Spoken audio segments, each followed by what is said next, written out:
Frank Skinner on Absolute Radio with SwiftCovered.com. For car insurance, don't wait in line. Go online.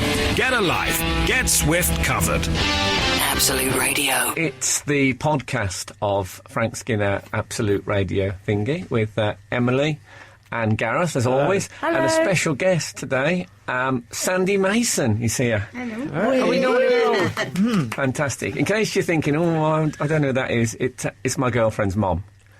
And I think it's good to have your girlfriend's mom with you sometimes, just for security reasons. That's So funny. you were- I remember I was once at the beach and I had a funny handshake from a Sandy Mason. Really? You know, How long ago? it was worth you coming in. Worth you coming in, first of all, not to get that joke, and secondly, so that Gareth could do that joke. Yeah. So you were on the show.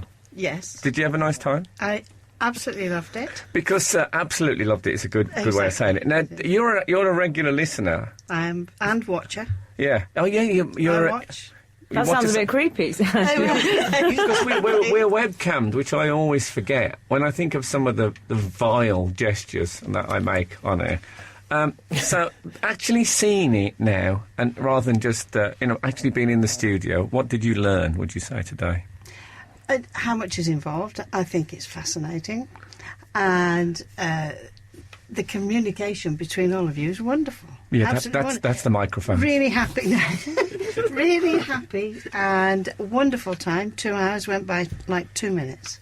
Well, what about that for a fact? No, there isn't enough of these. I'm calling that a listener recommendation, you see. Whereas usually they just send those emails that say, why are you playing that horrible song?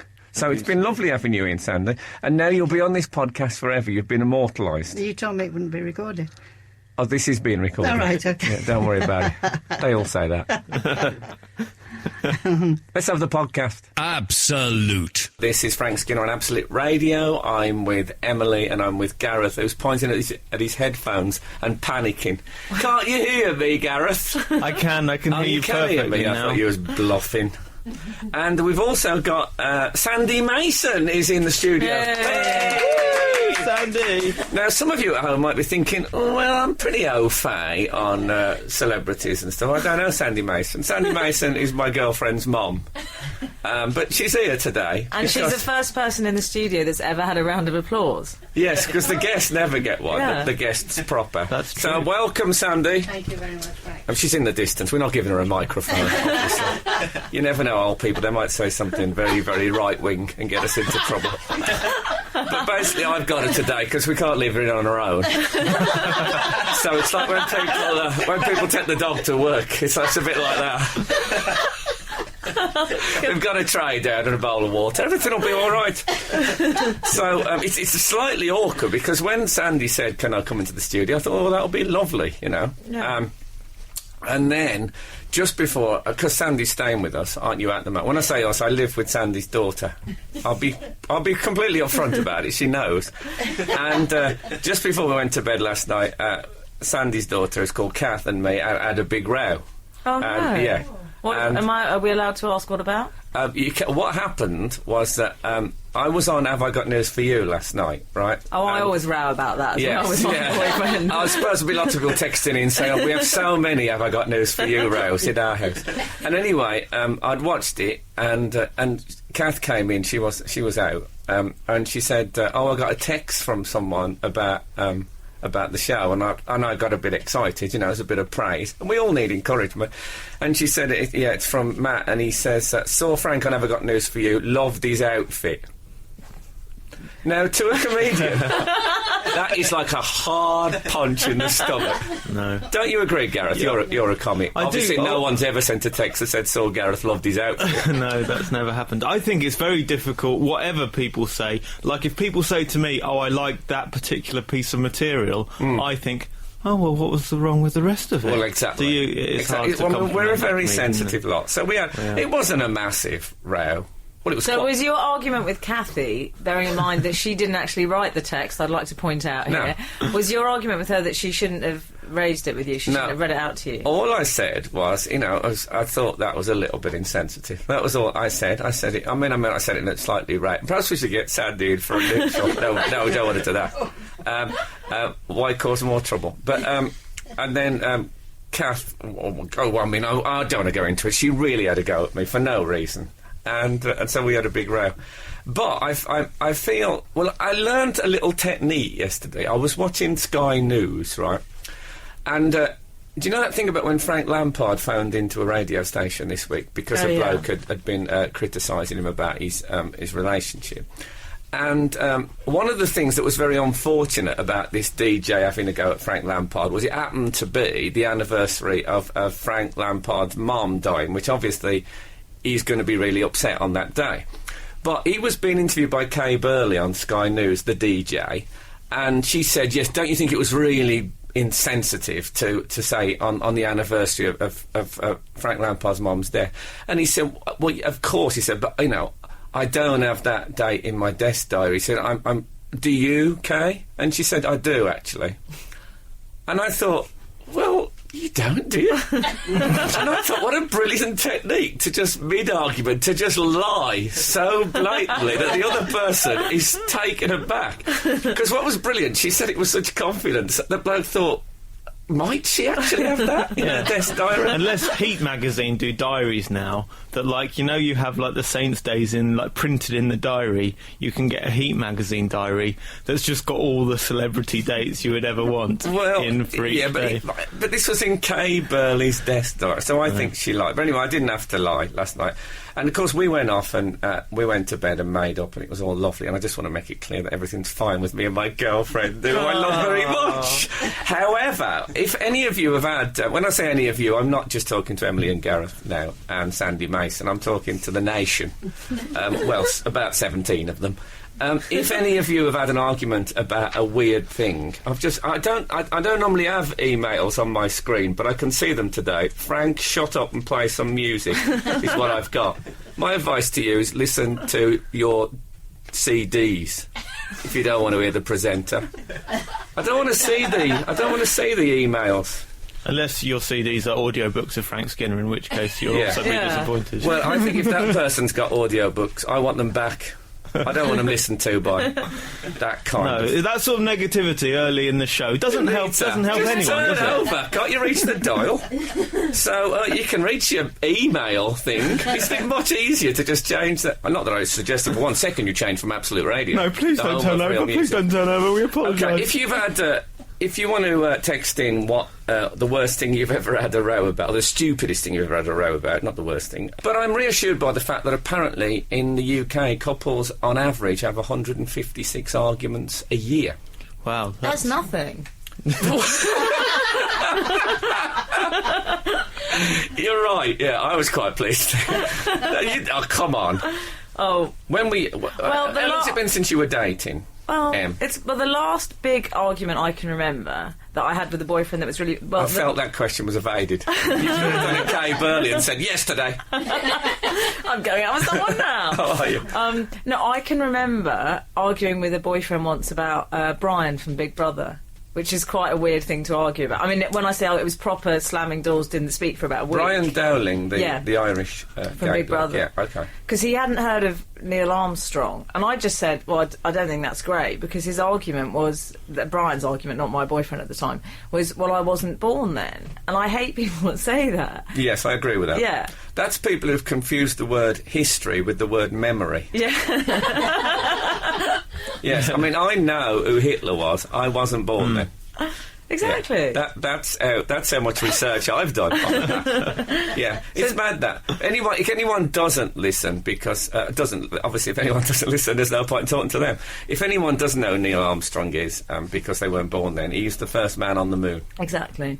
So I just said I didn't think that was a very intelligent thing to say, and my then boyfriend said, "Oh, we can't all be as bright as you," because he obviously spoke in that voice. Yeah, okay, right. And so there was a huge bust up, and all I remember was it ended with me saying, "You can say anything you like about me, but you can't call me a snob." To which he said, "I can say anything I like about you. Okay, you've got a fat bum." Oh, how did that go down? Well, they still I didn't see him for about a week after that. So there we go. An argument about Neil Armstrong, the first man on the moon. I like that. I think Laura, my wife, she saves up arguments for car journeys. I think she finds it entertaining me getting angry about something. So she saves up things to argue about on car journeys, and things like she once said on a car journey that you only ever breathe out of one nostril at a time.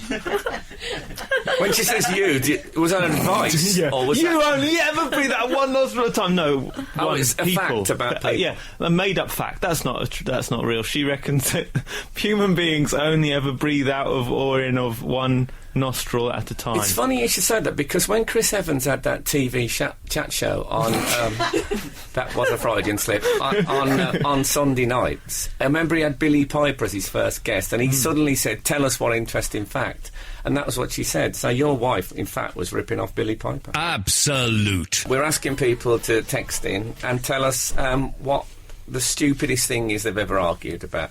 So far, Emily's winning, in that she had an argument about Neil Armstrong, the first man on the moon. You're probably not the first, but I imagine that Buzz Aldrin, the second man on the moon, I bet on some occasion he said to some woman, "Am I the first?" And she said, no, that was Neil Armstrong, and he's absolutely blown up and gone crazy. So did I stop you with Prince mid-anecdote? Or was the nostril, was that the story? It was just that Laura, I think...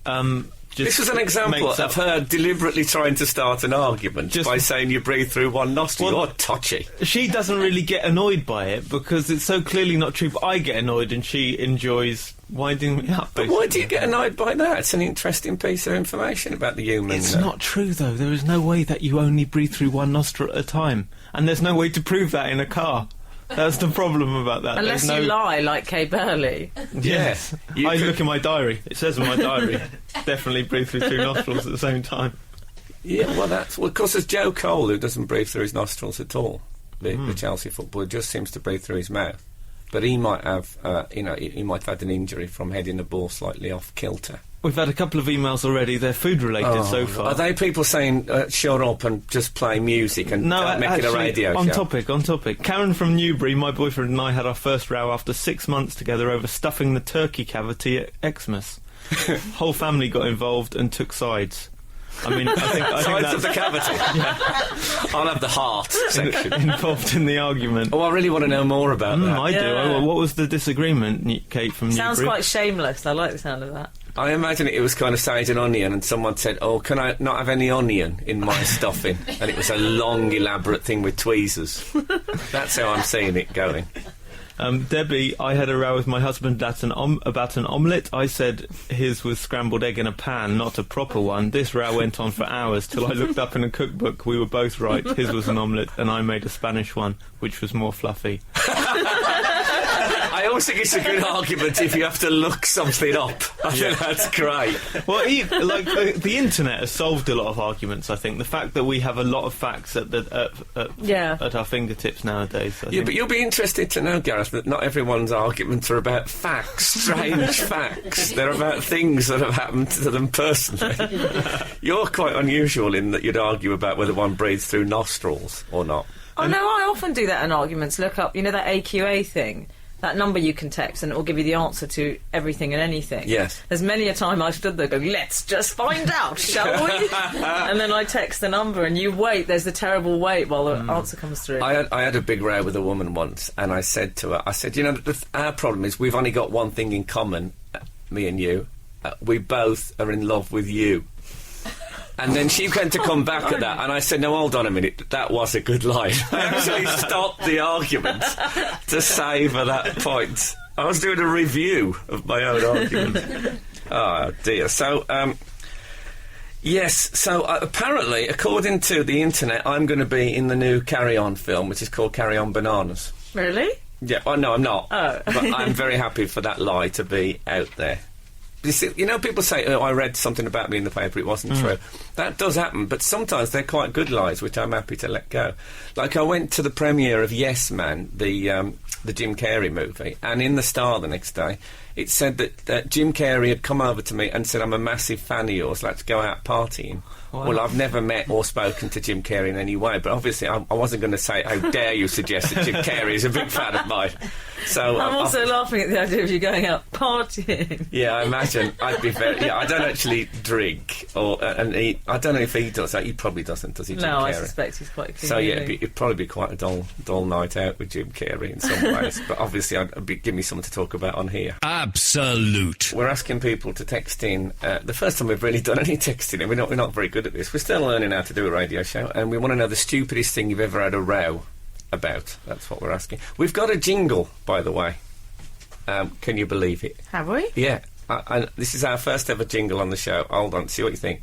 Saturday morning! Yeah, that was something. That was what Gareth shouted last week, and I thought it just sounds like the kind of thing you can imagine someone saying, "Let's put the television on. We need someone to read the television, the radio. Don't put the television on; it's obsolete. Put the radio on and say, well, let's really get cheered up." And they hear Saturday morning! that will do it for me. Do we have any emails, Gareth? Yes, Ed Bowden said, I once split up with a girl after a row over mince pies. I love mince pies, and I was trying to make her eat one at Christmas. She was a vegetarian, and I told her mincemeat was suitable for veggies, although I may have said tree huggers, as it is fruit and nuts. She was adamant it was meat. Why would it be called mincemeat, was her argument. It's a good point. When I marched her down to Sainsbury's to read the label on the jar of the stuff... I just say marched her down to Sainsbury's. Yeah, that's it gives me a lot of insight into the relationship. When I marched her down to Sainsbury's to read was the label... Was this during the Second World War? In Germany, this happened. Go on, carry on. When I marched her down to Sainsbury's to read the label on the jar of the stuff to prove it wasn't some kind of shepherd's pie, I knew the relationship was doomed. Yes. Yeah, it's when marching starts that things go wrong. I tell you what's an interesting insight, though. We've asked for argument things. We've had 3 so far. 2 of them were about Christmas food. Yeah. Christmas-themed food. Stuff in turkeys and mince pie. It suggests that Christmas is Yeah, very tense. there's a lot of tension at Christmas, and it all gets sort of imposed onto the food. That's all what you the think it is. underlying I see. tension, yes. It's projection. I hate mince pies, and you never loved me! I think you're right. This is great from Matt from Wakefield. Me and my best mate had a huge argument in a pub. Oh no, that's the wrong one. Okay. That's hopeless. Was that the whole? Whole email? I can't say it's hopeless. They've been good enough to. No, I can't read that one out. No, don't read it out. No, I won't. I'm happy with we had an argument in a pub. I think that's a better anecdote than I've heard on some radio stations. There are some shows that would kill for that.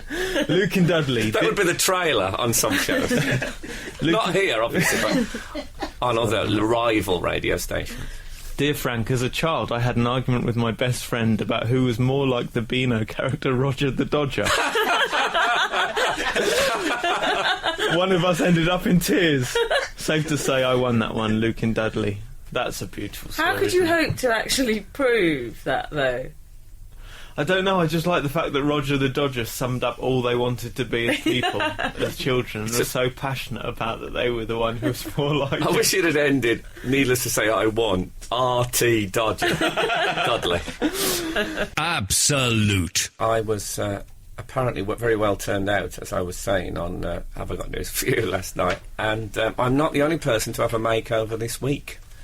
Susan Boyle, we have to say this because if you do a radio show now and don't mention Susan Boyle, apparently you have to be off the air for 3 weeks. Yeah, Ofcom will get in touch. Yeah, but she's had. Have you seen her makeover? I have. I've got it in the paper in front of me. Yeah, but how could anyone have possibly known that if I hadn't have asked you in that professional way? No, it's true. She looks. What do you? I think she still looks like Susan Boyle, which is. I think she looks a bit like if Sharon Osbourne hadn't had plastic surgery. I think that's what she would look like. I think she looks quite sort of off-duty WPC. Yeah, is the new look. But I was a bit worried about this, Frank, because the whole makeover. She's got a lot of Primark. Yeah. And I did actually spot the top she was wearing when I was shopping with your girlfriend. Okay. And I debated over whether to buy it. And I have to say, now I've seen Susan Boyle wearing it. That would be with brilliant. respect. You're kicking yourself, aren't you? She looks kind of like a cross between Harry Potter and Rupert the Bear. In the nicest possible way. Both very, very popular and successful. Icons. So yeah, that's what she's done is thought, who's really big. popular. Nicky Clark's styling her, isn't he? Is that right? Yes, he's gonna do her hair. Is he part of Team Susan, as I think it's called now? She's got a minder called Frankie as well, apparently. Well, I once went to Inverness for the premiere of a film called Loch Ness with Ted Danson, if you remember that movie. And we had a celebrity parade through the town, which is one of the most embarrassing things I've ever done in my life. And it was like me, David Baddiel, Nicky Clark, Co-star. Oh my God. Meaning. And Was Ted Danson there? He was there, yeah. Okay. Annika Rice as well. So we had to. I didn't know he was going to be a minor. So the mayor led us through the town, and people waved flags of Celebrity Land. And one bloke shouted at Nicky Clark. One bloke with like really short cropped hair, very rough looking bloke, pointing at his crop and said, "Can you do anything with this, Nicky?" And everybody laughed about it. And that night we were at this the Do afterwards, and we were talking about this. And somebody said that was very funny, Nicky, when that guy said, "Can you do anything with this?" and pointed at his crop. And he went, "Yeah." And his wife, who I think the marriage failed after. His wife said, "Yeah." And what did you say, Nicky? Nothing. And it was oh dear. Arguments that clearly aren't about what they're about. And continuing the arguments involving Nicky Clark theme, I went out with another woman who I had an argument with, and she was quite upset. We sort of split up for a bit, and she went to get her hair done at Nicky Clark's, and Nicky Clark came in and said, "Oh, hi, how's Frank?" And she burst into tears. And I don't know if Nicky Clark is that often confronted with raw emotion in the shop. He sort of panicked, went out of the shop and went out of the room and came back in with a glass of champagne, which is a very Nicky Clark way of dealing with a crisis. So he then wheeled in a jacuzzi. Absolute. I didn't want that song to stop. I just didn't want it to stop. That was Bob Dylan, Subterranean Homesick Blues. I'm going to see Bob Dylan at the O2 tonight. Oh, cool. I'm going on the back of Adrian Child's motorbike. Wow. Yeah, exactly. I said to him, it'll be like that Che Guevara film, and he texted back, it'll be more like Wallace and Gromit. That sounds like a line from a Bob Dylan song, and I was on the back of Adrian Child's motorbike. It's like one of those weird maybe it will at some point. Yeah. Maybe he'll incorporate that, but it's quite exciting. Okay, yeah. And for those of you who don't like to hear the West Midlands accent on television and radio, it could be a fantastic night if it's wet conditions. Okay, so yes, Gareth. It's lovely, Sandy, being in. It's nice to finally meet you because I had a gig in Cheltenham this week, and after I'd been on, I got a text from Frank saying my girlfriend's mum is in the audience. Don't look over there because we can't hear you. Sorry. If you're backwards. Microphone technique. It's everything in this job, dear. Just sit with your back to Sandy. She doesn't mind. Okay. Yeah, so I actually said, she's lovely. Go and speak to her. Oh. Well, You obviously saw her and thought better of it. No, I'd seen someone outside pointing at the poster and pointing at my name, and I thought, well, that's very odd because no one has come to this show to see me. And was that you, Sandy? No, it wasn't me. It wasn't. Oh, was it? Were you there with other people? Yes. I think that was probably that was someone who didn't go in. They would say, "Let's go to the." Oh, hold on. Oh, I think Just a minute. hang on, I he's on. assumed they were going to come back later, but no, that makes sense now. They did just walk away. Oh, can I point out that Gareth always is very kind of modest about it. He's actually a very, very, very funny stand-up comedian. But as always with stand-up comedy, the jokes about gigs that don't go that well are better than the jokes. It wasn't a good. What did you think? What did you think, Sandy? It was a very good gig, but the sound was appalling. You see, that means it wasn't very good, doesn't it, Frank? In case you didn't hear that, Sandy said it was a good gig, but the sound was appalling.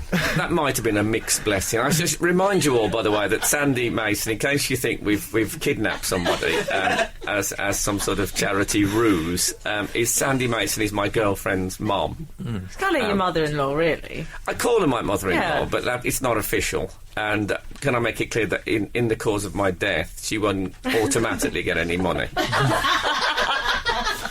Okay. We have got a chain to the radiator, though. That's why she can't come to the microphone. Well, you don't want them wandering off. You know what they're like. You never know where they're going to be. Oh, God, I don't want to be scouring the town saying if it's in a very, very attractive old elderly woman. Well, I won't say that, obviously. They'll think I'm just out looking for one at random. So you didn't speak to Sandy? No, I didn't. I didn't know who she was. And I couldn't go around asking, because that looks bad if you've been on and then you're going around the audience. See, I thought Hello, Sandy... sorry, I was just on. I'd also been in contact with Sandy, and I thought she was going to approach you. I didn't expect you to know who she was. That would have been an odd thing. You know, I'm sorry. I've got to hold on to your hats, because I'm going to play a fall track, which is tied in with a news story this week. There was a story about the Nazis developed these cattle with long horns. And they're now being imported to Britain. And finally, after all these years, I finally worked out what this fall song coming up is about, I think. This is the four Who Makes the Nazis. Who makes the Nazis? Absolute.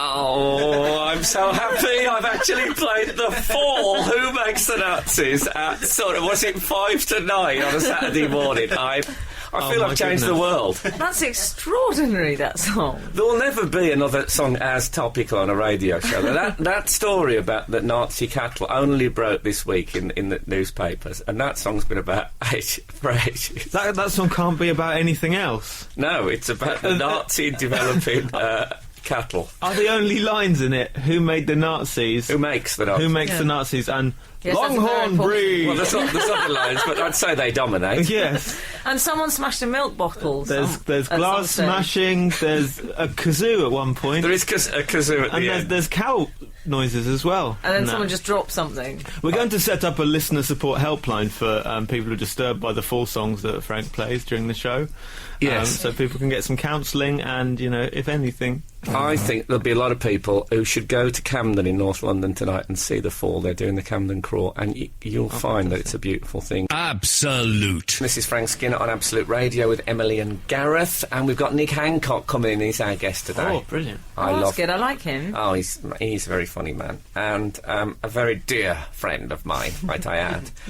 Now, speaking of dear friends of the show, you might have... those of you who listen regularly will know that Emily's niece, Mimi, occasionally sends us advice. She had She some does. comments on certain bands we've played and stuff like that. This week, we've got what I can only describe as what should be a whiteboard that we have up with all sorts of hints. She's a full-on mood board she's done for us. She wrote me... How old is Mimi? She's 8, Mimi. Okay.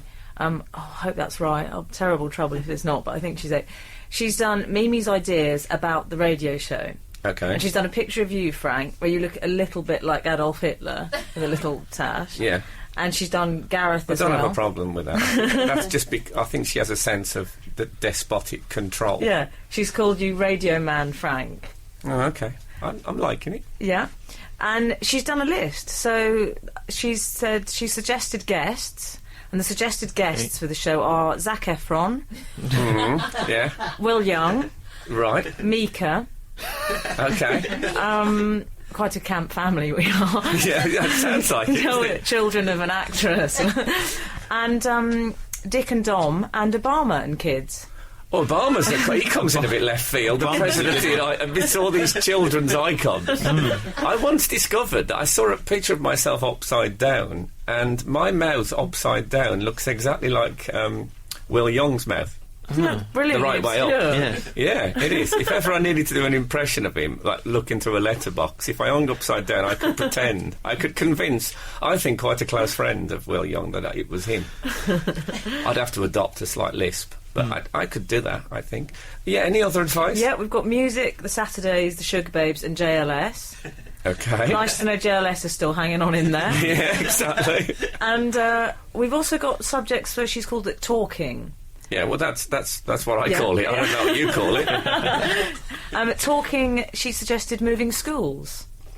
as a Moving topic. schools as a topic. That is Yeah. a good one. I Yeah. move schools quite a lot.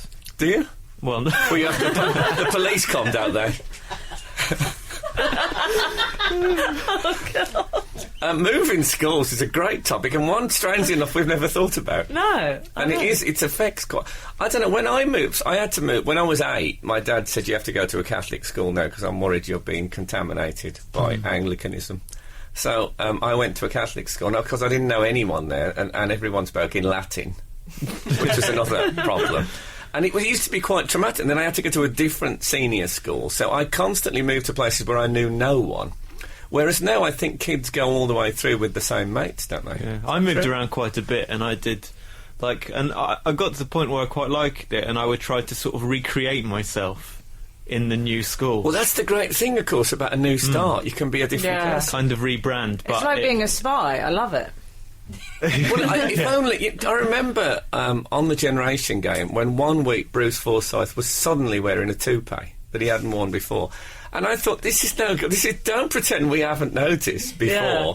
And if he'd moved to a new school instead of that, then you could do things like that. What kind of new people did you try to be? Well, I tried to just up my position in the social standing each time I moved. So try to kind of hang around with the cool kids and be like, yeah, I'm one of you. This is who I would have hung out with in my last school.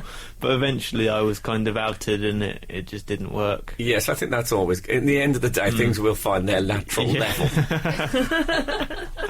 That's as it should be. I think that's right. Absolute. All right, that was John Otway and Wild Willie Barrett. Really Free. I remember seeing it. They did that on... we just played that song, and this is for people on the podcast, you see, now, because they won't have heard the music, but so we just played Wild Willie Barrett and John Otway doing Really Free. Well, I saw him do that on the old grey whistle test, and John Otway used to run around a lot, and he kicked the lead out of Wild Willie Barrett's electric guitar, so that when it went to the solo, he just said... which isn't great. And apparently Wild Willie Barrett physically chased him out of the studio after swinging the guitar at his head.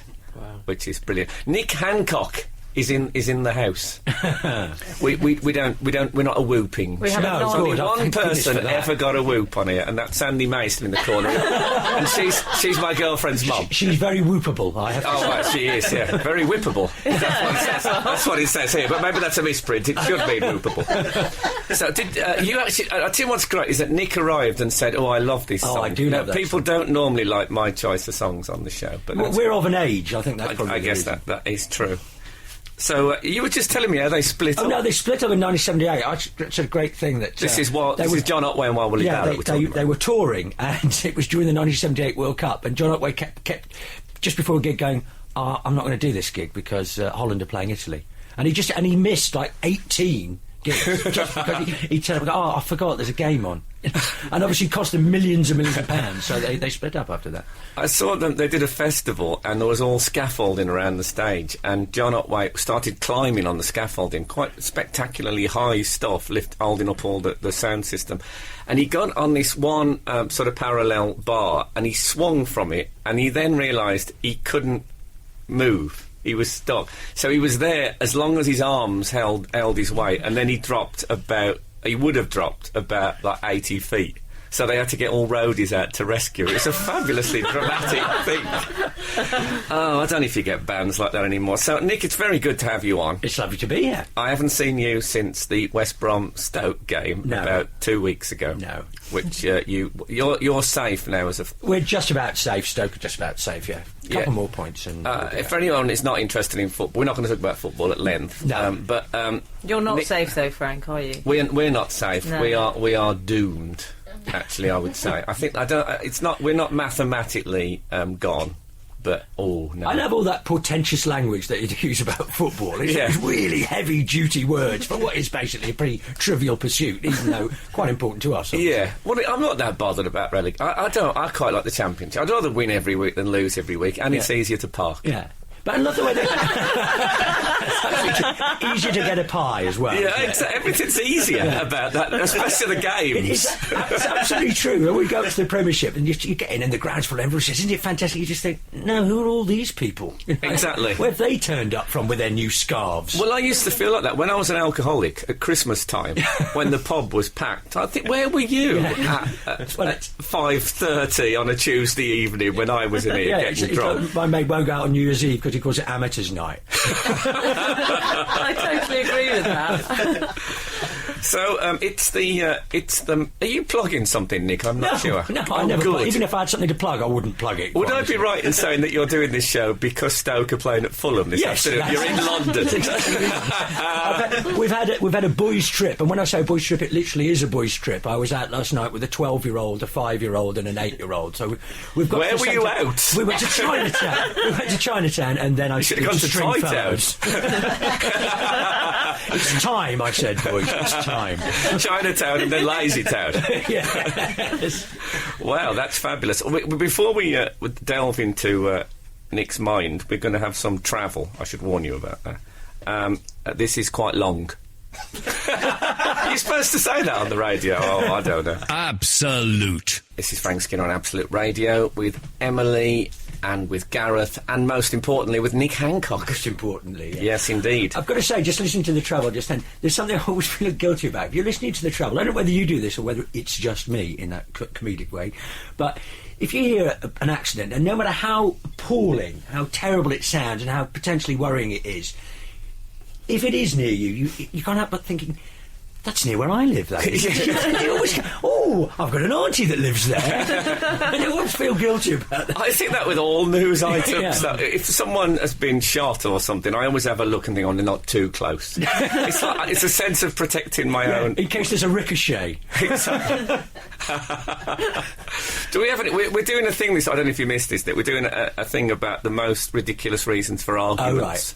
So people are texting in. Would you like a text? Josh has texted in. Myself and my housemate regularly have heated debates. The most recent was an argument about noughts and crosses, in which we were both arguing the same point, but wouldn't accept the other was correct and didn't listen. What was the same point, though? We need to know that. How many arguments are there you can have about noughts and crosses? I want to be crosses. That's okay. Other than that, I can't think of any, really. Yeah. Who goes first? Oh, yeah, that's... Is it crosses always start or noughts always start? There's always that. Somebody told me that he was an air steward, and he still writes. And he said he was on a plane, and David Beckham and Victoria were on it, and they said, "Do you have any paper and a pen?" You know what's coming, don't you? And when he went after to where they'd been sitting, there was a whole pile of covered in noughts and crosses of paper, Really? which is fantastic. Some of them won as well. You know that it's always drawn. There were some victories. Unfortunately, he didn't know who won. Somehow someone managed to outflank David Beckham at noughts and crosses. I bet David was "I'll be crosses" because that's how I sign my name. Very good. Oh. And he is famous for crosses as well, so I should imagine. Yeah, whereas she's famous for nought. Very good. But the other thing, there is a further detail to this, that some of the other paper had got tattoo designs being experimented with. Yeah. It was the most David Beckham and Victoria pile of paper of all time. Have you ever had any odd arguments? I'm sure you have. I've had lots and lots of odd arguments. But I always like arguments that you don't know what it's about, but they're sort of spectacular. I went to a wedding, the most fantastic place to go to a wedding, at Scunthorpe Polish Working Men's Club, which in itself was a wonderful place. But anyway, there was a DJ on the stage, classic DJ on the stage, Dave Doubledecks type bloke, and this guy came careering onto the stage, and you heard the needle go across the record, and he wrestled the microphone from the DJ, and he said, "Who's upset our putt?" I would love a book to be called "Who's Upset Our Putt." It wasn't Frank Lampard, was it? Oh dear. And just one other wedding go one that I love. I've told David this story as well, but it was in the Stoke paper, and there used to be fantastic weddings, and there were always fights at weddings, but this one was just so spectacular, and always the headline was "Fight at Wedding," and it ended up with the groom needed 18 stitches, the bride's father broke his femur, and it said 27 other guests also needed attention for minor injuries. And then the final sentence, the bride wore peach and the honeymoon is to be in Tunisia. We'd better put that in because that was already written before. Well, it might not have been a fight, it could have been a conga pile-on. Oh, that's near where I live. What, Congo? I had my hair cut on the show last week, Nick. And It looks really good, by the way. thank you very much. It was cut by Emily's stylist. That's why I think it looks good. Nick, you're a bloke who I imagine goes for a £5 haircut. I do go for I £5 knew you haircut. would. If anything, just as a point of principle. Yeah, basically. But mine it's going to be Joe Russell on the next show actually gathered, because obviously I was in here and then Joe came in and there was a lot of my hair about, so she's gathered it up and it's going to be, I think, a competition prize, which I'm slightly worried about. Yes, that's a bit creepy, isn't it? Yes. And apparently we have quite a hardcore following of voodoo I was going to orientated say, listeners. You're going to say people can make bad magic with your hair. You know that. Well, a woman once told me she took my fingernails out of an ashtray where I'd left them. As you do. Yeah. And she said, I've got your fingernails and now I can make you love me forever with a spell. Really? Yeah. I was in Timbuktu with Comic Relief once, and I was cutting my nails outside the car waiting for something, and a bloke ran across really, really excited and was very frightened and told me to put my nails in my pocket because people can make bad magic with them. So there you How go. come everybody's got nail stories? I don't have any. Well, you don't cut your fingernails, do you, presumably? Stories about them being varnished. They're not quite so I've sinister. got manicure stories, loads of them. Well, who hasn't? For goodness sake. Absolute. It is all too beautiful. That's Small Faces, and actually, it's not too beautiful. It's very beautiful in here because Nick Hancock is our guest today, and I love him. So, I love you too. Thank you very much.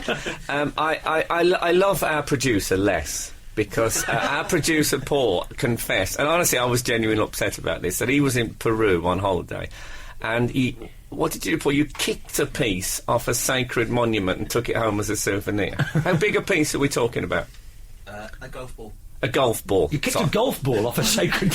Yes, it's a Bing Crosby monument. Well, I've got a bit of the Shroud of Turin. I always say, if you're going to go to a museum, take a pair of scissors with you. Don't take too much so people notice. It's just a hand. It's a hand. No one would miss it. Yeah. Oh, the Shroud. There's always a lot of fuss about that. When I was a student, all my sheets looked like that. Yeah. But you do collect memorabilia. Yeah, well, I did. I feel rather idiotic now, because once you sort of grow up and have kids and realise the money could be spent on something better, and you never look at these things, it seems a bit daft. But they're nice things to have and to say that you have. I think. Yeah. Have you got Is it true you've got Stanley Matthews FA Cup I have medal? got Stanley Matthews' FA Cup medal. Yeah. I mean, that must be, for those of you who aren't interested in football, that is like the FA Cup final that is the most iconic. This guy was about 73 and it was his last chance of ever winning an FA Cup medal, and he played a complete blinder and won it for Blackpool. Yeah. And you've got that I've got that medal. I think, subliminally, thinking back on it, I think the reason I've got all these England caps and things like that was because when East to do, they think it's all over. Gary and David always used to slag me off and say, how many England caps have you got? So you bought really? I've got 5, actually, Gary. I think you're 5. Spanning a 50-year period. Did you stop at the hairdressers and buy some trophies and medals? Yeah, and have my name badly spelt on them. So you've got England. Whose England caps have you got? Neil Franklin, who you probably won't know. Yeah, he was a Stoke centre half, went wasn't to Columbia. Beautiful, lustrous black hair, come straight back. He certainly. Well, they all had beautiful, lustrous black hair because they were black and white photos, didn't they? Oh, of course, yeah. You couldn't really For tell. all I know, it could have been purple. It could have been a punk, Neil Franklin. And I've got Sally Matthews and I've got a Gordon Manx cap. Do you go to auctions to get all these? You don't get them off eBay, I presumably. did do no, not off eBay. I'm sure you probably could get them off eBay. No, this is many years ago in my... But they'd be tweed, wouldn't they? They'd be tweed with an England sticker on the front. That's the worry if you get them off eBay. Yeah, gingham. However, if you see my hair on eBay, it will be the real thing. Can I point that out? Yeah, I've got a FA Cup winners' medal from 1888. Have you? Won by a West Brom player. And I've got a losers' medal from 1935, won by a West Brom player. And I've got a 1920 league winners' fob watch, because they didn't have medals then. Yeah. So it's actually a working watch from 1920. This isn't very interesting, unless, of course, you're a burglar. And you've worked out that I'm not at home at the moment. But I'm sure my girlfriend will fight them off. You're not down to London to run in the marathon, I'm guessing, Nick? No, I'm not down to London to run the marathon. But I've got sort of vague link to the marathon in that I've been helping Tony Pulis, who's the Stoke manager, who is running in the marathon, raise some money for a hospice that he's running for. Right, but you haven't been training him? No, of course not. Yeah, I loved an image of you standing at one end of a pot waving a rag and Tony Pulis running at it. Yeah, I'd be like that bloke on the little motorbike in Run Fat Boy Run alongside him, I think. Yeah, and those Michael Owen adverts that were on during the European Championships of a bloke training Michael Owen. Obviously trained him in a very bad way. He's been injured, basically, ever since. Do you ever exercise or run or do anything like that, though?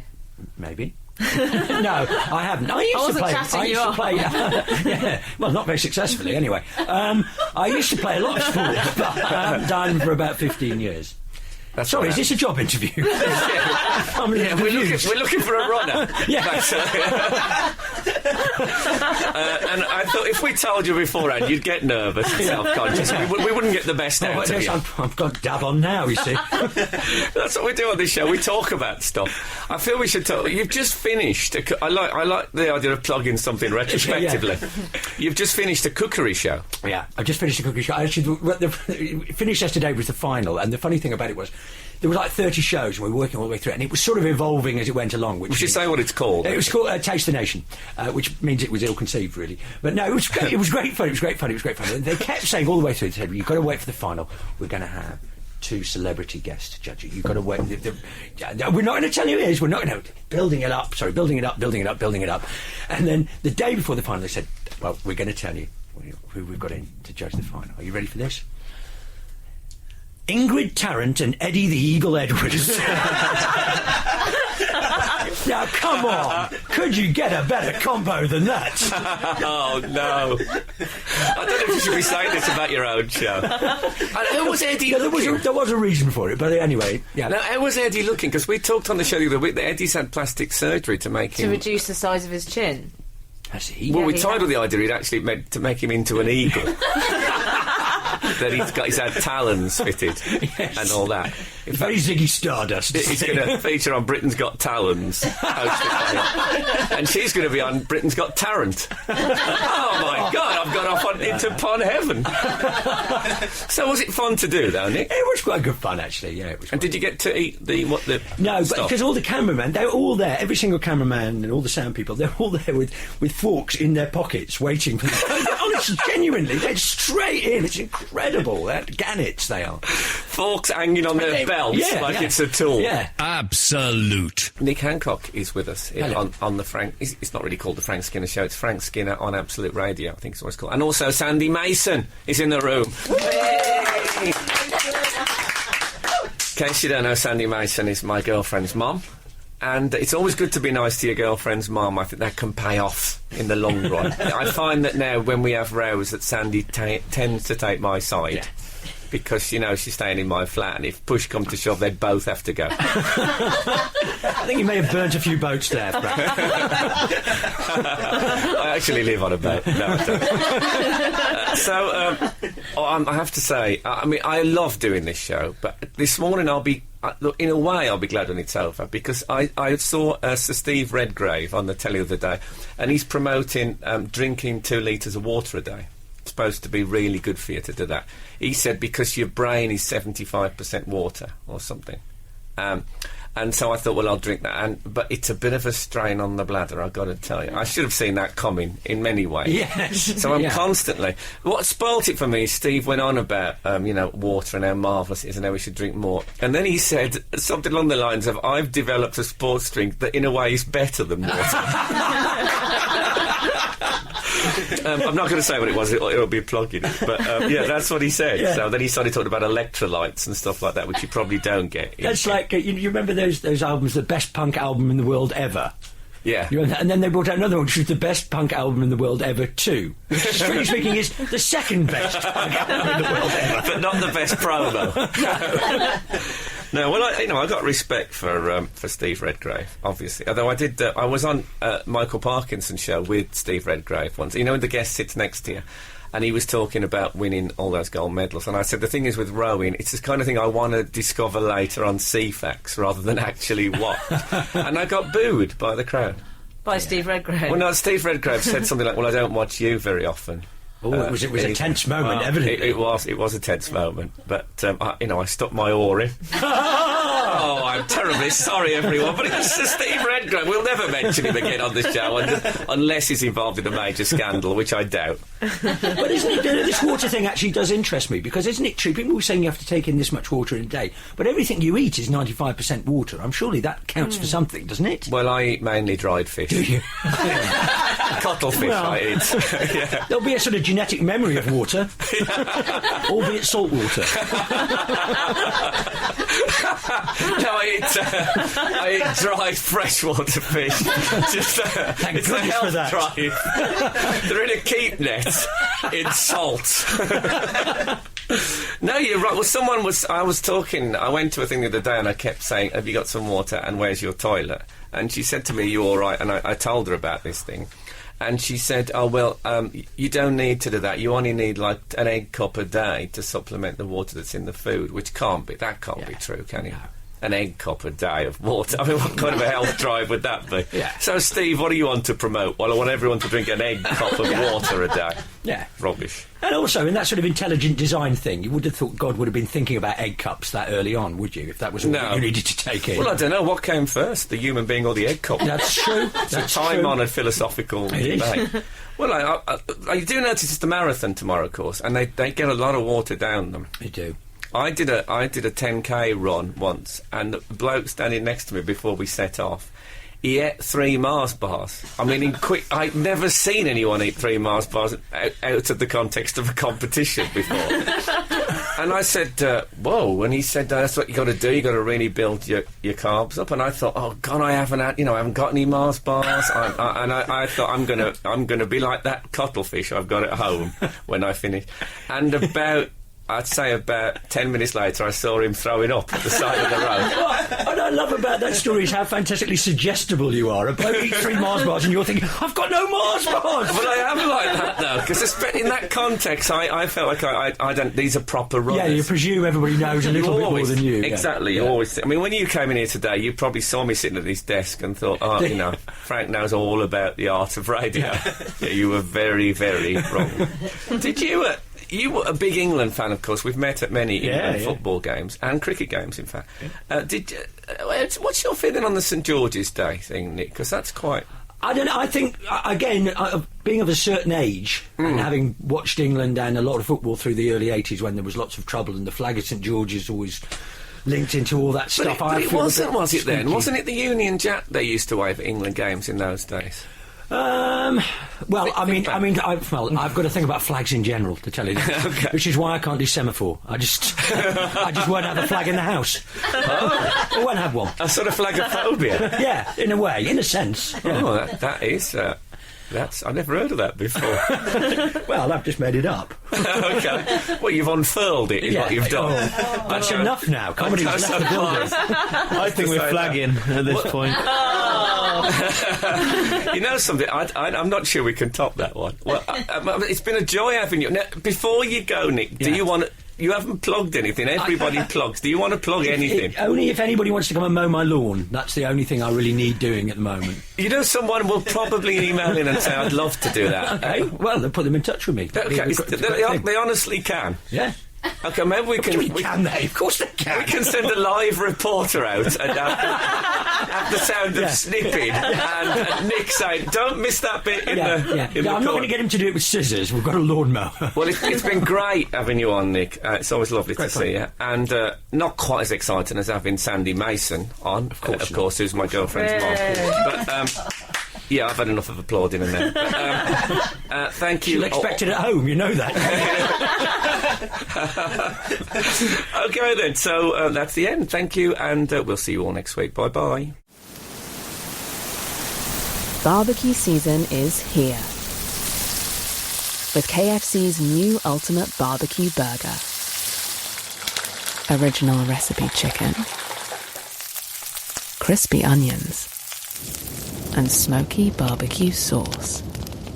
Grab KFC's Ultimate Barbecue Burger before it goes. Available while stocks last until the 9th of June at participating restaurants and delivery partners. Delivery fees apply. Full T's and C's at kfc.co.uk.